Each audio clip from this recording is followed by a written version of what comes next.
The air in Henderson's implement on that April morning in '69 had the sharp, clean smell of new paint and curing rubber, a scent that promised power and progress.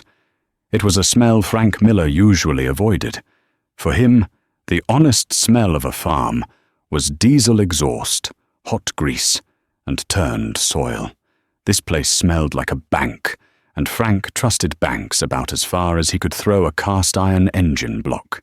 He stood at the parts counter, his worn denim jacket a stark contrast to the gleaming green and yellow linoleum floor. His knuckles were permanently stained with oil, his face lined by sun and worry. In his hand, he held a small, sheared-off piece of metal, the governor linkage from the pony motor on his John Deere 720. A simple part, but without it, the little starter engine would either scream itself to death or refuse to turn over the big two-cylinder diesel that was the heart of his operation. "Help you, Frank?"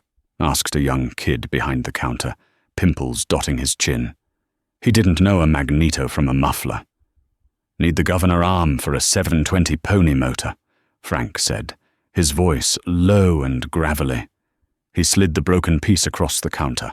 The kid stared at it blankly, then started fumbling through a thick, dog-eared parts catalogue. The silence was broken by a loud laugh from the main showroom. Richard Thompson, everyone called him Rich, was slapping old man Henderson on the back. Rich was 10 years younger than Frank, with a soft jaw and the confident swagger of a man who'd never had to weld a cracked frame by lantern light. He was closing the deal on a brand-new John Deere 4020, the diesel model with the enclosed cab, a heater, and even a radio. It was a palace on wheels compared to Frank's open-station 720. "Just sign right here, Rich, and we'll have her delivered this afternoon," Henderson said, his voice slick with the satisfaction of a big sale. He was a man whose respect was directly proportional to the size of a customer's bank loan. Rich signed with a flourish, then caught sight of Frank at the parts counter. A smirk played on his lips. He strolled over, his new work boots squeaking on the polished floor. "Still trying to keep that old two-lunger pop-popper running, Frank?" he asked, loud enough for the whole showroom to hear.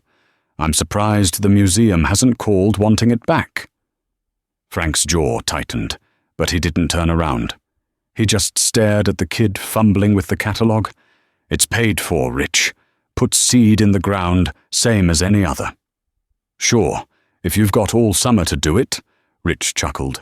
"This new 4020, she'll pull an 8-row planter.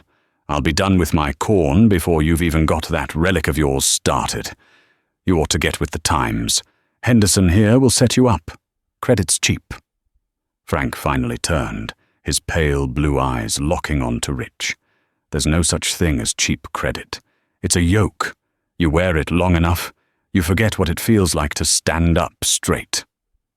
Henderson chose that moment to wander over, wiping his hands on a clean rag. He glanced at the broken part on the counter and scoffed. "Frank, we've been over this. We don't stock parts for tractors that old anymore. It's not worth the shelf space. You can't keep patching that thing together with baling wire and hope. It's time to upgrade. A man can't farm 300 acres with a 30-horsepower tractor." "She's 60 horsepower, and she's never let me down," Frank said, his voice dangerously quiet. "All I need is one small part." "What you need," Henderson said, leaning in conspiratorially, "is to let me put you in a new 4010. We've got a 68 trade-in on the lot, barely used. We can have the paperwork done in an hour. You can't run a modern business with obsolete equipment."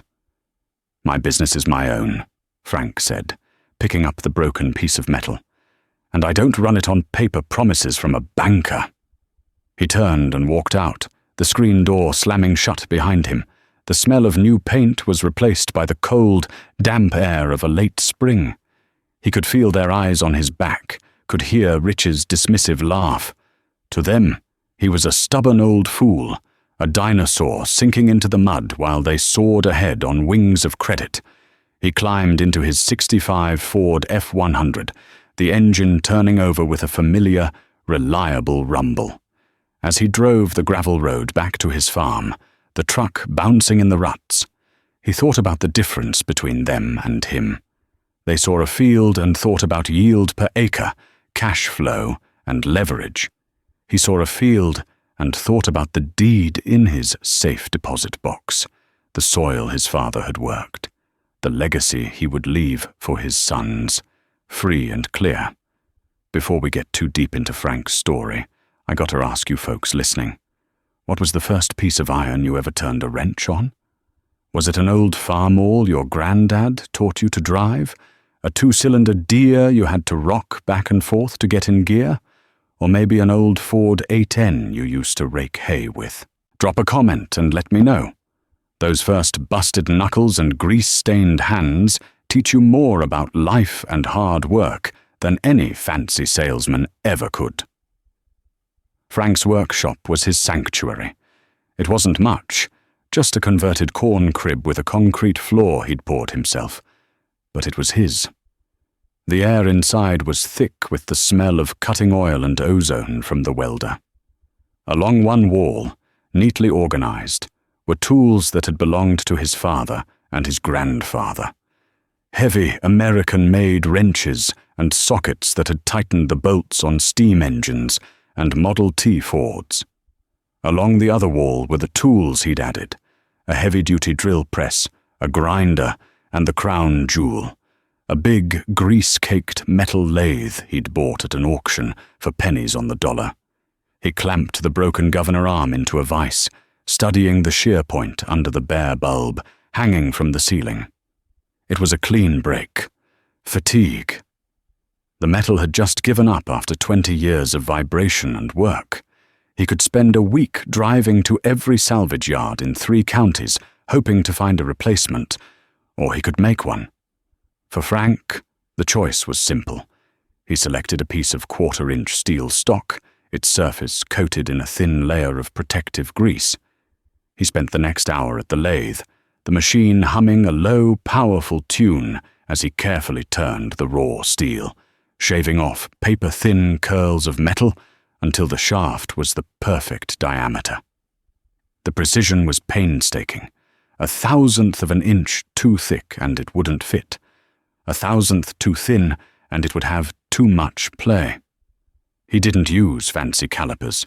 He used his fingertips and his eyes, senses honed by decades of making things work. Next came the drill press. He drilled the tiny, precise holes for the linkage pins, dipping the bit in cutting oil to keep it from overheating. The smell of hot metal filled the small space. Finally, he took the new piece to his workbench, firing up the acetylene torch.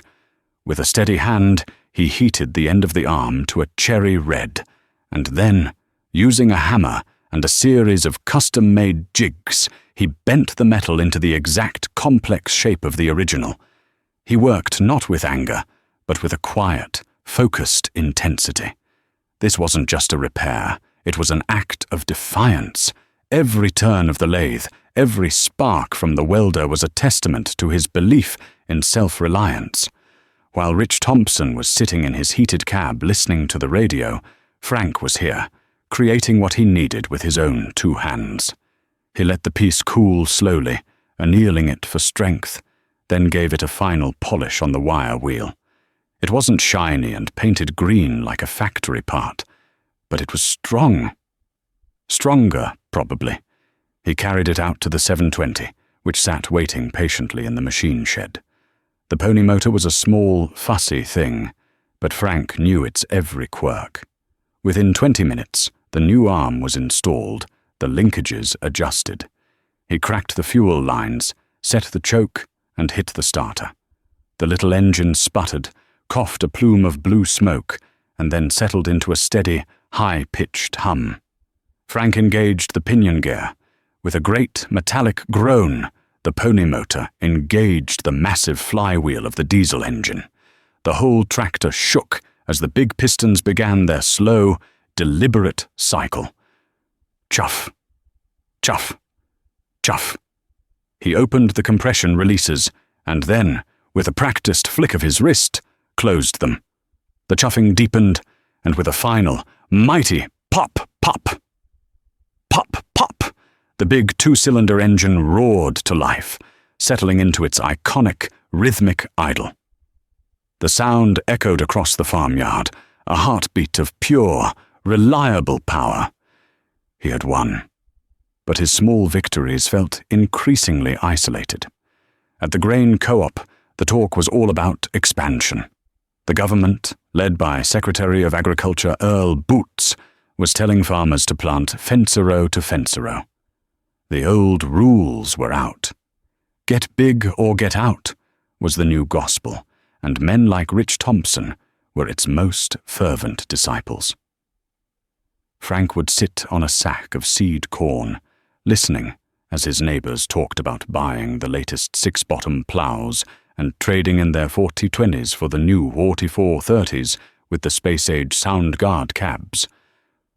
Heard Rich Thompson picked up the old Henderson place, one farmer would say. Paid top dollar, but he'll make it back in 2 seasons with these prices. Yeah, but he's leveraged to the hilt, another might counter, though with less conviction than in years past. You got to spend money to make money, was the common reply. Can't be scared. When Frank walked by, the conversations would sometimes quiet down. They looked at him with a mixture of pity and contempt. His careful, debt-free approach was no longer seen as wise. It was seen as timid. He was the man who was afraid to roll the dice, the man being left behind by progress. That spring proved to be a cruel lesson.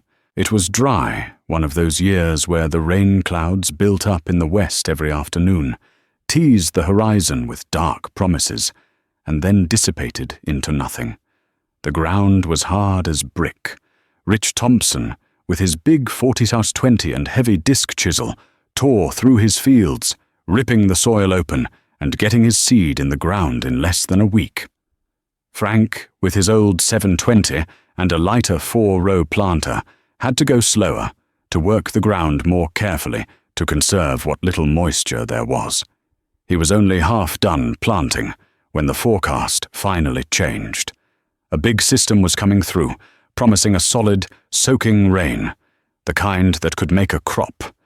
It became a race against time. For 2 days, Frank ran the 720 from before sunrise until long after dark, the single headlights cutting a lonely path through the dusty fields. The steady pop-pop of the engine was his only companion. But it wasn't enough. The rain came on a Tuesday afternoon, a hard, driving downpour. It fell on Rich Thompson's fully planted fields, soaking the seeds and guaranteeing a perfect start. And it fell on Frank Miller's half-planted fields, turning the unworked ground into a sea of mud he wouldn't be able to get back on for another week. He stood on his porch, watching the rain, the smell of wet earth filling the air. It should have been a smell of hope. That day, it smelled like failure. The next few years were a blur of gold. The early 1970s arrived, and with them, the great Russian grain deal. The Soviet Union, facing a disastrous harvest, agreed to buy millions of metric tons of American grain. Overnight, the price of corn and soybeans shot into the stratosphere. Farmers who had been getting $1.50 a bushel for corn were suddenly getting $3, then $3.50. It was a boom the likes of which no one had ever seen. The optimism in the heartland was intoxicating, a fever that swept through every small town. For men like Rich Thompson, it was the ultimate validation. His big bets, his mountains of debt, were paying off spectacularly. The income from a single harvest could now cover the payments on machinery that was supposed to take a decade to pay for. But instead of paying it down, he doubled down. The bank, seeing his incredible cash flow, was eager to lend him more. The 4020 was traded in for a brand new John Deere 4630, with dual rear wheels and a turbo that whined like a jet engine. He bought a new S100 combine, the biggest one Deere made, with an air-conditioned cab and a grain tank that seemed impossibly large. He didn't just buy iron, he bought land. He bought the 160 acres to the east of Frank's place, and then the 240 acres to the north. His fields, planted with massive, efficient equipment, seemed to stretch to the horizon. At the diner, he was no longer just Rich Thompson. He was a local hero, a visionary who saw the future and grabbed it with both hands. He drove a new Lincoln Continental. His wife wore diamonds, and his name was on a plaque at the new wing of the county hospital. He was the embodiment of the new American farmer. Frank Miller watched it all from the seat of his old John Deere 720. The boom was good to him, too. The high prices meant the crops from his modest 300 acres were suddenly worth a fortune. But where Rich saw a ladder to climb higher, Frank saw a chance to build a foundation of solid stone. He took the windfall from his first big year and walked into the bank. Not to the loan officer's desk, but to the teller's window. He paid off the last remaining mortgage on his farm, a debt his father had taken on 30 years prior. The banker, a man named Peterson, tried to talk him out of it.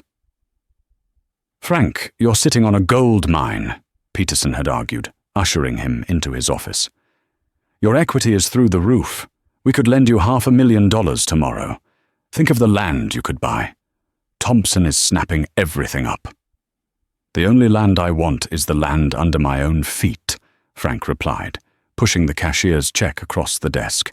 "And I want to own it. All of it." He walked out of that bank feeling 10 feet tall. He was 45 years old, and for the first time in his life, for the first time in his family's history since they'd homesteaded the land, he was completely and totally free. He owed no man a single dime. The following years he continued to farm with his old equipment. He kept his costs low and his profits high. He didn't buy a new car. He put a new engine in his old Ford truck. He didn't build a new house. He put a new roof on the old one.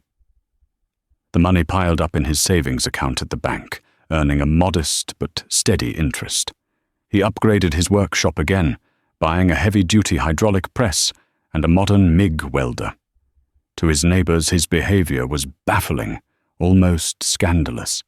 He was a miser, a fool sitting on a pile of cash while the opportunity of a lifetime was passing him by. They whispered that he was afraid, that he didn't have the stomach for the big leagues. His wife, Mary, a quiet, stoic woman, bore the brunt of the gossip at church and the grocery store. She trusted Frank's judgment, but even she sometimes wondered if they were making a mistake, watching the Thompsons and others live like kings. By 1978, Frank knew he had to make a move. Not because he wanted to expand, but because of a practical reality. His old two-cylinder tractors were becoming true antiques. Henderson was right about one thing. Parts were getting almost impossible to find. His boys were getting older, and if they were going to have a future in farming, they needed reliable equipment.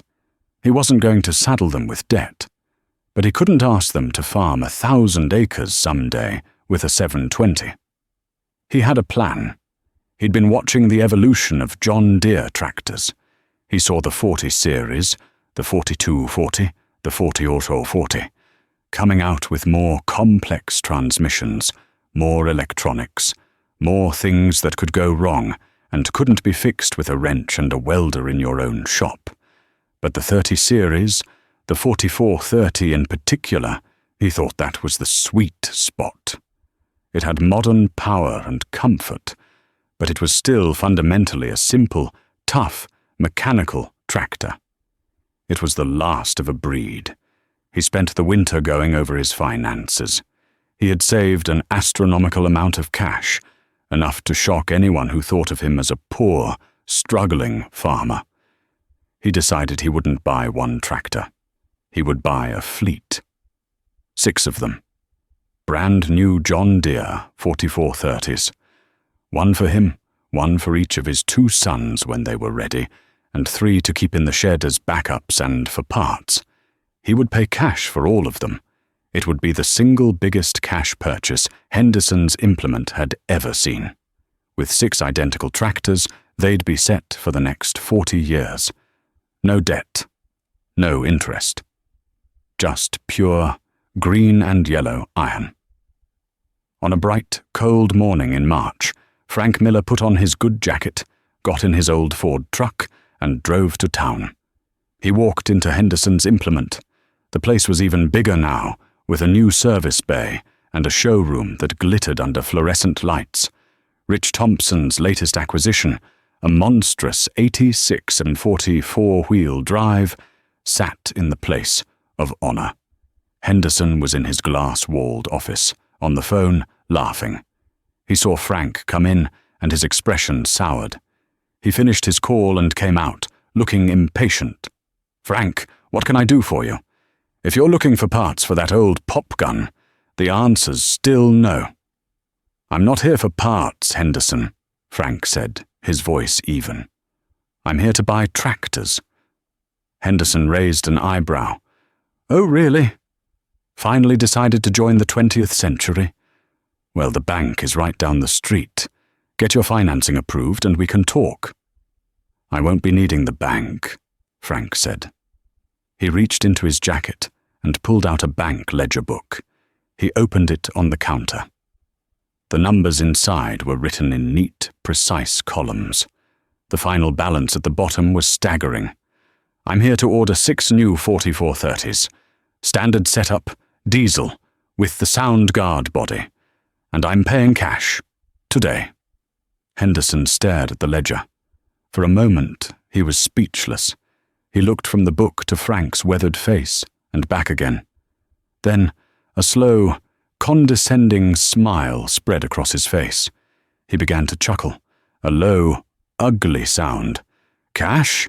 he finally snorted, laughing outright now. "Frank, you old fool, your cash is no good here. You think you can just walk in here and buy 6 of my most popular model. There's a waiting list a year long for a 4430. A waiting list for my real customers. My best customers." He leaned across the counter, his voice dropping to a venomous whisper. "Guys like Rich Thompson, who've bought a dozen machines from me, who finance hundreds of thousands of dollars every year. They get my tractors. They're building modern operations. They're moving forward. You? You've been a ghost for 10 years. You haven't spent a dime in here. You think you can waltz in with your coffee can money and jump to the front of the line. I wouldn't sell you a hubcap, let alone 6 brand new tractors."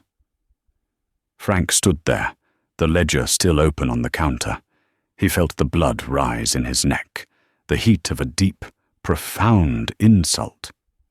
He had come to make the biggest, smartest purchase of his life, to secure his family's future with the fruits of a decade of discipline and hard work. And this man, this gatekeeper of progress, had laughed in his face and called him a fool. Slowly, Frank closed the ledger book. He didn't raise his voice. He didn't argue. He just looked Henderson dead in the eye, and his gaze was as hard and cold as forged steel. The smile faded from Henderson's face, replaced by a flicker of uncertainty. He saw something in Frank's eyes he had never seen before. Not the quiet stubbornness of an old farmer, but the chilling resolve of a man who had just been pushed past his limit. "All right, Henderson," Frank said, his voice barely a whisper. "We'll do it your way." He turned and walked out of the dealership, the screen door closing softly behind him. Henderson watched him go, a sense of unease creeping into his gut. He had just made a terrible mistake. Because Frank Miller wasn't walking away in defeat. He was walking away with a new plan. A much, much bigger plan. If Henderson wouldn't sell him the tractors, Frank would just have to find another way to get them. He was going to buy the dealership. The insult from Henderson settled deep in Frank Miller's bones, not hot like anger, but cold and heavy like a piece of pig iron. He drove the familiar miles back to his farm, the world outside the truck's dusty windows seeming unchanged, yet for him, everything was different.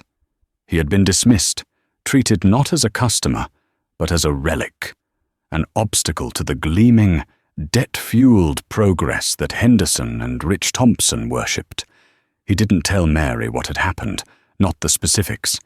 He just said Henderson didn't have the tractors, a half-truth that hid the chasm of disrespect that had opened at his feet. He spent that evening in his workshop, the familiar smells of oil and steel a balm to his spirit. He didn't turn on the lathe or the welder. He just sat on a stool, staring at the solid, honest form of his John Deere 720, and he planned. The golden years of the 70s began to tarnish at the edges. In the winter of 1980, the president announced a grain embargo against the Soviet Union. The news crackled over the radio in the diner, silencing the usual talk of land prices and yields. The bottom fell out of the market. Corn that had been selling for over $3 a bushel plummeted to $2, then struggled to stay there. The easy money was gone. At the co-op, the mood soured. The confident boasting was replaced by nervous, tight-lipped calculations. Men like Rich Thompson, whose entire operations were built on the assumption of high prices, suddenly looked pale and haunted. Then the sky turned against them. The spring of 1981 was a cruel mirage, promising rain that never came. By June, the ground was a network of deep, thirsty cracks. The corn, which should have been shoulder-high and a vibrant, deep green, was stunted and pale, its leaves rolling inward during the heat of the day, as if in prayer for a drop of water. Dust, the fine topsoil that was a farmer's inheritance, rose in great, choking clouds behind every vehicle, coating everything in a gritty brown film. Frank, with his smaller equipment and careful methods, felt the drought's bite. But it wasn't a death blow. His yields would be down, but his costs were a fraction of his neighbor's. He watched Rich Thompson's operation with a grim fascination. Rich had to run his massive four-wheel drive 8640 day and night just to cover his acres, the twin chrome stacks belching black smoke as the big V8 diesel engine strained to pull a 30-foot field cultivator through the compacted earth. The fuel truck seemed to live at his farm, pumping thousands of gallons of high-priced diesel into the giant machine saddle tanks. One blistering July afternoon, Frank was mending a fence along the line he shared with Thompson's new property when he saw it. The 8640 was sitting silent in the middle of a half-worked field. A dark stain, shimmering in the heat, was spreading on the ground beneath its articulated belly. A few hours later, Henderson's service truck arrived. Frank watched through his binoculars as two mechanics in clean coveralls crawled under the machine. They were there for the rest of the day. The next morning, Frank saw Rich at the co-op. The man's usual swagger was gone, replaced by a stooped, exhausted posture. "Hydraulics," Rich muttered to another farmer, his voice hollow. Main piston pump on the closed center system went out, took the whole priority valve with it. Henderson has to fly the parts in from Waterloo. Said it could be $10,000, maybe more. $10,000. He said the words as if he couldn't comprehend them. Frank knew the system. It was a marvel of engineering, a complex web of high-pressure lines and precision-machined valves that allowed the tractor to perform a dozen functions at once. But when it failed, you couldn't fix it with a wrench and a piece of steel stock from your workshop. You were at the mercy of the dealer, of a supply chain that stretched 1,000 miles away. That evening, Frank went out to his 720.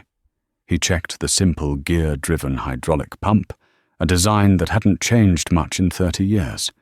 He could rebuild the whole thing on his workbench in an afternoon for the cost of a few seals and a gallon of oil. The difference between them was no longer about horsepower. It was about control. The final blow came not from the sky or the fields, but from the men in suits back east. To fight runaway inflation, the Federal Reserve jacked up interest rates. The prime rate, the number that banks based their loans on, climbed to 15, then 18, then an unthinkable 21%. For farmers who had borrowed money on variable rate notes, it was a death sentence. The friendly banker, Peterson, who had once begged Frank to take his money, was now a grim reaper in a tie, his letters printed on cold, formal letterhead that spoke of default and foreclosure. The crisis swept through the county like a prairie fire. It started with whispers, then with auction notices tacked to the bulletin board at the post office. The Henderson place, which Rich had bought for a record price per acre, was the first of his parcels to go. Then another 80 acres. Rich was selling off his empire piece by piece, not to get ahead, but just to make the interest payments on the land he had left. The community, once bound by a shared sense of optimism, was fractured by fear. At the foreclosure auctions, a terrible quiet prevailed. Men stood with their hands in their pockets, their faces grim, watching as a neighbor's lifework was sold off to the highest bidder. Sometimes it was another farmer, desperate to expand just enough to create an economy of scale that might let him survive. More often, it was a faceless representative from an insurance company or a holding corporation from the city. The downfall of Rich Thompson was a slow, public agony. The big 8640 was the first piece of iron to go, sold at a fraction of its original price to a corporate farm from another state. Frank saw it on the auction line, its huge tires caked in mud, a symbol of a dream that had turned into a nightmare. Next went the new combine, then the planters and the plows. Soon, all Rich had left was his original home quarter and a single, battered John Deere 4020, the very tractor he had been so proud of all those years ago. The Lincoln Continental was repossessed. His wife took a job as a checker at the grocery store, her face a mask of tired resignation. Rich himself seemed to shrink, the confidence draining out of him until he was just a ghost haunting the edges of the town he once thought he owned. Henderson's implement was dying on the vine. The showroom, once a testament to progress, was now a museum of unaffordable machinery. Dust gathered on the hoods of brand-new tractors that hadn't moved in months. Farmers couldn't afford new equipment, and many couldn't even afford to pay their repair bills. Henderson, who had built his business on the ever-expanding flow of credit, was trapped. John Deere wanted him to pay for the inventory sitting on his lot, and the bank wanted its money for the loans he'd taken out to expand the dealership. His slick salesmanship was useless. You couldn't talk a man into a $100,000 tractor when he was about to lose his farm. Through it all, Frank Miller endured. He was an island of black dirt stability in a raging sea of red ink. The low grain prices stung, but without debt, they were not fatal. His property taxes were his biggest expense. He fueled his tractors from his own on-farm tank, bought with cash years before. When the governor on his 720 acted up again, he didn't have to call a dealer. He went to his workshop, pulled out the arm he had fabricated himself, and fine-tuned the linkage. He was his own master. His neighbors, who had once pitied him, now looked at him with a new respect. He became a quiet pillar of the community. He'd show up with his welder to fix a neighbor's broken gate, asking for nothing in return. He'd lend his grain auger to a young farmer who couldn't afford his own. He never said, "I told you so." He didn't have to. The proof was in the land he still owned, the quiet confidence in his eyes, and the simple, profound freedom of being beholden to no one. One grey November afternoon, a late-model Buick sedan, its tires dusty from the gravel, pulled into Frank's driveway. Frank was in the machine shed, greasing the fittings on his corn planter, preparing it for its long winter sleep. He watched as Henderson got out of the car. The man looked 10 years older. His expensive suit was rumpled, his face was pale, and the arrogant smirk was long gone, replaced by the deep-etched lines of worry. Henderson walked into the shed, his city shoes crunching on the stray kernels of corn scattered on the concrete floor. He looked around, at the old but immaculately maintained equipment, at the tidy workshop. "Frank," he began, his voice raspy. He cleared his throat. "I need to talk to you." Frank wiped his hands on a rag and leaned against the planter. He said nothing. He just waited. "It's the dealership," Henderson said, the words spilling out in a rush. "The bank. John Deere. They're calling my notes. I'm out of time. I can't move the inventory. I can't make the payments. They're going to lock the doors on me next week. I'll lose everything." He looked at Frank, his eyes pleading. "I need a loan, Frank. A big one. I know you've got it. Everyone knows you came through this better than anyone. I'll pay any interest rate you want, just enough to keep the bank off my back until things turn around." Frank listened, his expression unreadable. The memory of that day in the showroom, the laughter, the dismissive wave of the hand was as clear as if it were yesterday. He pushed himself off the planter and gestured for Henderson to follow him. He led him out of the shed, and they stood looking over the fields, black and fertile, resting under the autumn sky. "You see this land, Henderson?" Frank said, his voice quiet but carrying in the still air. "My grandfather broke this sod with a team of mules. My father fought the Dust Bowl and the Depression to keep it. I've worked it my whole life. It's not just dirt, it's everything. When you build something on a foundation of debt, a strong wind comes along and blows it all away. I build on what's mine." He turned to face the desperate man. "You laughed at me. You called me a fool because I wanted to pay cash. You said my money was no good in your place of business. You worshipped the men who borrowed, who gambled, who built their empires on paper. Now their empires are gone, and you're about to follow them." Henderson flinched, but he didn't argue. He just nodded, his head bowed in defeat. "I'm not going to give you a loan," Frank said. Henderson's face fell. "A loan would just be another link in the chain you've been wearing all along. I'm going to make you an offer. I will buy your dealership. All of it. The land, the building, the inventory, the tools. I will write you a check that will cover your debt to the bank and to John Deere, and will leave you with enough to move on and start something else. It's a fair offer. But it's my only offer. You can take it, or you can let the bank take everything." Henderson stared at him, stunned. The sheer audacity of it, the complete reversal of their fortunes, was overwhelming. He, the master of the deal, was now completely at the mercy of the old farmer he had ridiculed. He looked at Frank's hard, determined face and saw there was no room for negotiation. He saw the cold justice of it all. "All right, Frank," he whispered, his voice cracking. "We'll do it your way." The first thing Frank did, after the papers were signed, was take down the big sign that said, "Henderson's Implement." He replaced it with a simple, hand-painted one, "Miller and Sons Farm Supply."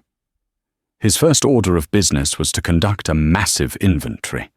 In the back rooms, covered in dust, were boxes of parts for the older tractors, the 2-cylinders, the early new generation models. Henderson had considered them worthless. Frank put every single one of them out on the shelves. He sent a letter to every farmer in the county, announcing that the dealership was under new management and that they would now specialize in service and parts for all equipment, new and old. A few weeks later, On a cold, wind-swept morning, the bell over the door chimed. Frank looked up from the parts catalogue to see Rich Thompson standing there. Rich looked thin and worn, his hands raw from the cold.